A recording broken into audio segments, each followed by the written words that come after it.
Hello everyone, I'm back with another Reddit Addicts episode. If you find my videos entertaining, please kindly subscribe and like them. Thanks to everyone for your suggestions and kind notes. Now, let's get started with today's exciting stories. Original: How can I manage the resentment my girlfriend, 25F, and I, 42M, have for each other? I know I'm going to get a lot of shit for the absurd age gap and the way we started. And I agree and I deserve it, but I would really like some genuine advice past going to counseling. She won't agree and I can't afford it anyways. Tangible things that I can work on and introduce to help us get past this either as a couple or as effective co-parents. Long story short, my ex-wife and I were together since middle school. We have 4 daughters in their teens. I was a SAHD and part-time worker for most of my life until my youngest was in middle school. My ex agreed to invest in a passion project business of mine. I hired a receptionist. We started an affair and she baby-trapped me. Now we're living together and have a young son. She resents me because she feels she was fooled. She saw me as a business owner who had a nice car, nice clothes, took her to nice places, etc. She thought I was rich, so she got pregnant on purpose, admitted it, not an assumption, hoping to use me to not work and sponsor her family from overseas. Well, actually my ex-wife and her family are the rich ones. None of our homes were in our names. We were renting from her parents and giving them a nominal fee with the expectation that these homes would be left to my ex and me after their death. This allowed my ex's salary, $150K, not huge in the high COL area, to stretch, and we lived a really good life. I left our marriage with half our savings, $25K, and my personal property and car. I lost my business due to lack of funding, and I did not seek alimony. I resent her because I feel I was fooled. I thought she loved me and couldn't believe the interest a young, hot woman showed in me. She was incredibly persistent and pursued me strongly. But she has no feelings for me, no care or desire. Now that the ruse is dropped, I can't believe I gave up my entire life for what I see was an ego trip.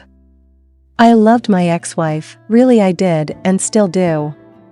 But I had never been with another woman, and any attempts to open our relationship were shot down. This was like a wet dream come true, and I was weak. Now both me and my GF are in a place we didn't imagine. She's living in a shitty apartment with an old man and still has to work. I've lost my kids, the love of my life, my family, my lifestyle, my business, and it's all 100% my own fault. She stopped being intimate with me as soon as she found out I wasn't rich. We're still together on my end because I feel like I need to have something to show for this shit show of a situation. At least I got a son and a partner out of it. At least it wasn't for nothing. And also because I don't trust her with our son. She would never agree to give me full custody, and she's not a good mother.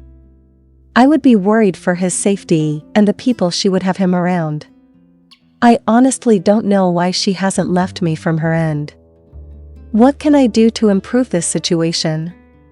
I know logically it would be best to break up and co-parent, but I'm afraid for my son and I'm embarrassed for myself. Is there a way to salvage this situation? I'm thinking of just telling her we can have an open relationship. She can sleep with whoever she wants and go wherever she wants as long as she lives here, so I can have my son 100% of the time. I work from home. I don't know if that's the answer here though. Update 1. How can I, 42M, build my relationship back up with my kids, minor teens, FX4, after an affair? I had an affair, my ex-wife divorced me, and my kids absolutely refused to speak to me. I was an incredibly involved dad.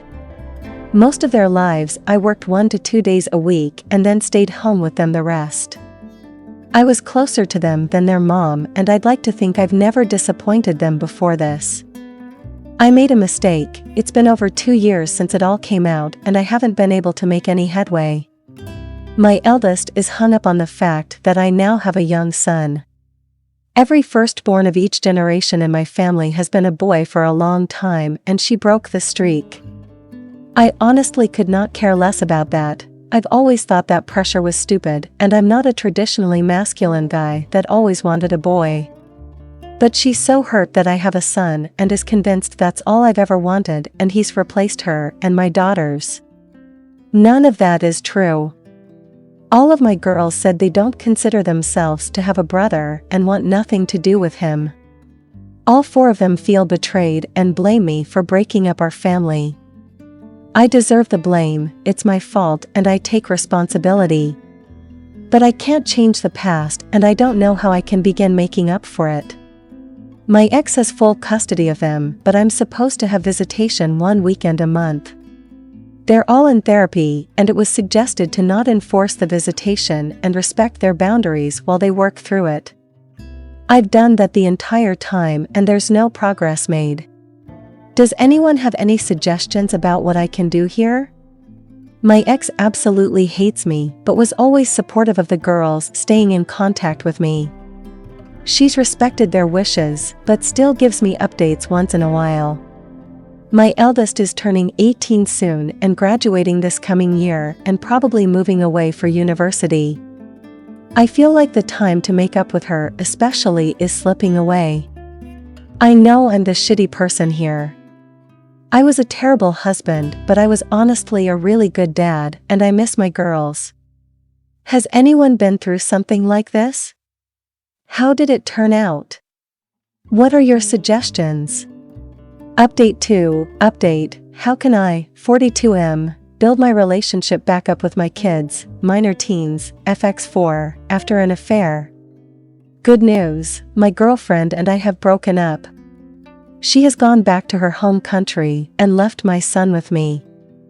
Refused to sign any formal custody agreement, so I'm hoping she stays there and doesn't bother us again.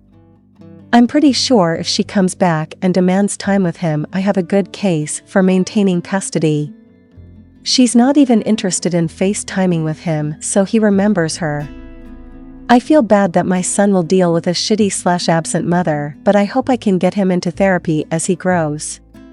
Bad news. I've tried my best to insist on visitation with my daughters, and that has fallen through. They absolutely refuse to see me. They wrote me a letter together that says how much they hate me, how betrayed they feel, how they'll never forgive me, and how my son will never be their brother. To not even bother telling him about them because they'll never be interested in knowing him. Just to forget about them altogether and move on with my new family. I have no legal recourse. The youngest is 13 now, old enough to have a say in custody arrangements. And I don't think forcing them to see me would do me any favors long term anyways. They also included pictures of their mother's wedding. My ex has no obligation to tell me about her personal life, but I'm pretty pissed that there is a man living with my daughters that I didn't know about. It is a family friend that has been in their lives 10+ years, so not a total stranger, but still hurt to see pictures of their recent wedding and family pictures with my daughters. They mentioned that they have a father figure and don't need me anyways.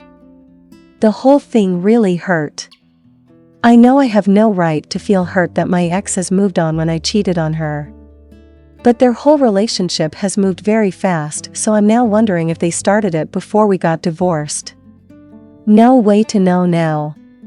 Doesn't matter anyways. My ex agreed to keep me up to date and send pictures of my daughters once in a while. After dealing with my son's mom, I'm grateful she is so good to our girls, and I don't have to worry about their well-being.